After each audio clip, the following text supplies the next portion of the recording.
Well, it looks like this little grebe has taken advantage of the fact there's no boats moving about. She's made a nest in an empty berth. Although she still looks a little bit nervous, perhaps she's wondering if it was such a wise decision after all. I'm in the engine room now, going to take a look at the solar controller for the solar panel. Now, when I bought the solar panel, I was on a pretty tight budget and I spent a decent amount of money on the panel, got a good one, but I skimped a bit on the controller. I just bought a very, very cheap, I think £12 controller off eBay. Now I think it's been doing the job okay, but I was a little bit worried the other day when I checked the voltage in bright sunshine like it is today, and it was charging the batteries at just over 15 volts. And that, to my mind, is a bit too high, and that is not going to do the batteries any good at all. I'm just going to check again now. And that's charging at 15.1516. That's way too high voltage. That'll fry my poor batteries, and they're pretty new batteries as well. So this controller has got to go. So what I've done is I've bought one of these. Now this is a pervert, I don't know, solar controller which I bought from Bimble Solar. Now I'm sure this is probably some generic Chinese model, but Bimble Solar are very good companies, where I got the solar panel from, and they have a good reputation, and I'm sure that they would not want to ruin their otherwise good reputation by selling something that's no good. So yes, I could probably got one cheaper. This was about £45 I think for the 10 amp one, but it's come from a reputable company, so should work properly. First job is to cover up the solar panel so it's not charging at all. Now I could have just undone one of the connectors, I suppose, but last time I did that I broke one of the plastic fittings and had to buy another one, so I thought this time it'd just be easier to use an old blanket and cover the panel up.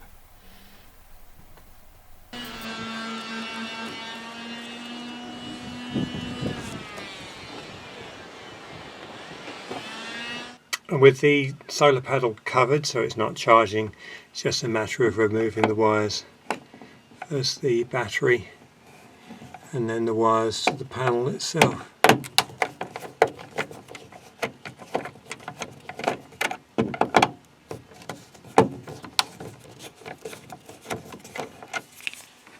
That's the battery connections.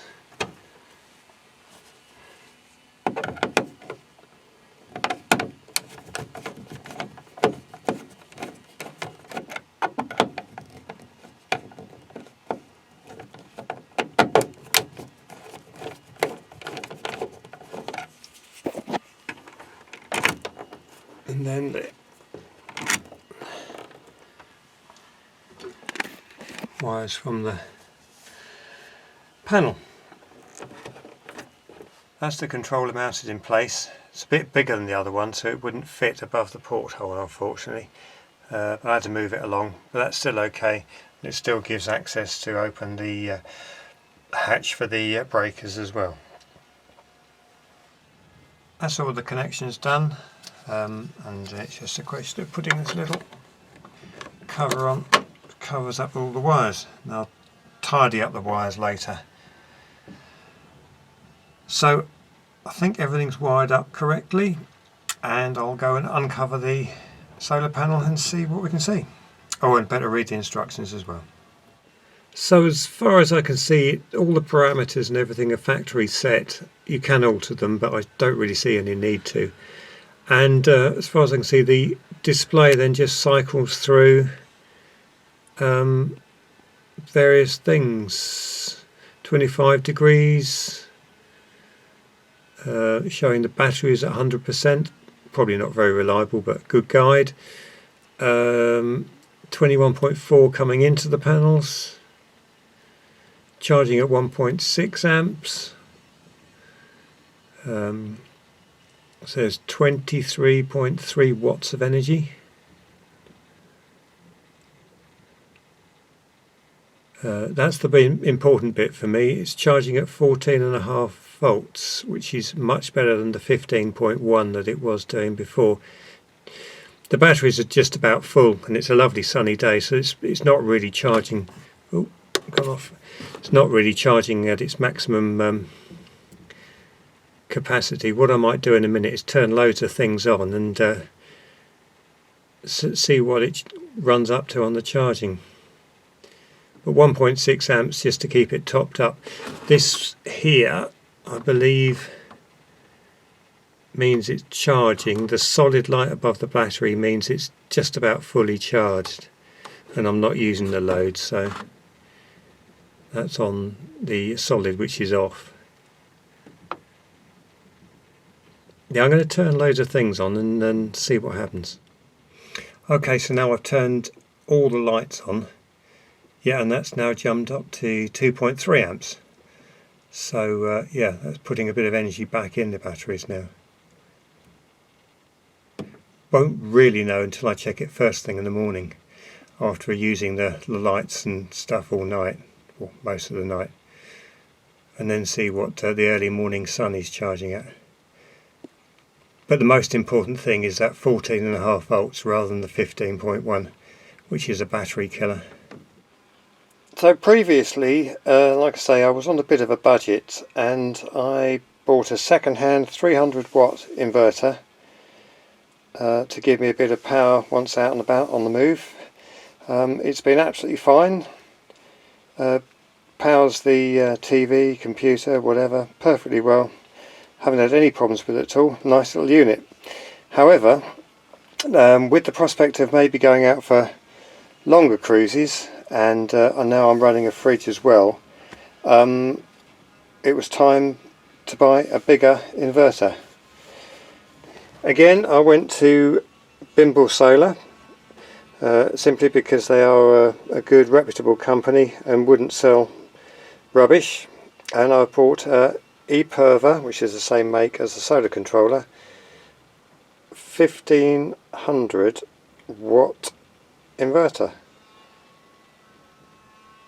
Peak of 1500, so probably around about 1 kilowatt.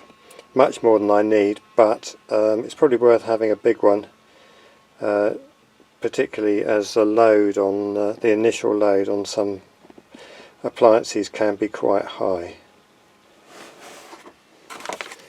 Got my Bimble Solar sticker. They also put Werther's Original in the package, which I think is a rather nice touch. A couple of sweeties to eat as you open it. Right, the only thing about this is it is considerably bigger than the little one, so I might have to have a bit of a reshuffle on my electrics board here to fit it in. I've had a bit of a reshuffle, and I've moved things around, found a space for this inverter, and now I'm just starting to connect it up. One thing I really like about this inverter is the little plastic covers that go over the terminals. They just slide on, and you just put the little nut on the top and it holds it all in place. Very cool. So that's all wired in and seems to be working absolutely fine. I've got the TV on at the moment, and I'm charging my laptop, and that is drawing just over 4 amps from the battery, which is perfectly acceptable. With no load it seemed to be about 0.7 of an amp, although my amp meter isn't particularly sensitive, so that's only rough. As I can see, the charge controller has responded to the drop and is now charging at 3.1 amps, so that's keeping the battery topped up. So while we are in the engine room, here's just a very brief overview of the system I've got and how it works. So on the 12 volt side there's two 90 amp hour Varta batteries in here, plus a starter in the battery box, and then there's the 3 isolators for the inverter, domestic, 12 volt wiring, and then another one for the engine. So the batteries are charged either from the engine or from the 100 watt solar panel through my new controller, or through the Victron smart charger. This I only really use in the winter when there's not really enough solar power to keep the batteries topped up and conditioned. If I ever leave the boat for a period of time, I'll put this on as well, and it just keeps it in float mode. So all the 12 volt wiring goes through this breaker. Oh. There's all the different breakers for the different circuits. Then obviously we've got the new inverter, and what I've got is I've got a load of sockets here with plugs for the various circuits. So that's like the charger, that's the water heater, this is the fridge, and then at the moment I've got the sockets, the sort of the living area sockets plugged into the inverter. So the 240 volt system comes in through a galvanic isolator, just into a plug, and then up to a circuit breaker, which then feeds the 2 sockets. So I can use things on the shore power, or if I want to use them on the inverter power, I just take them out of here and plug them in up there. Obviously can't do that for the water heater. The water heater's got a 1 kilowatt immersion heater in it, and I just use a simple timer that is set for about an hour every evening, which gives me a tank full of hot water. And that's about as complicated as it gets, really. It's quite a simple system, but it seems to work okay.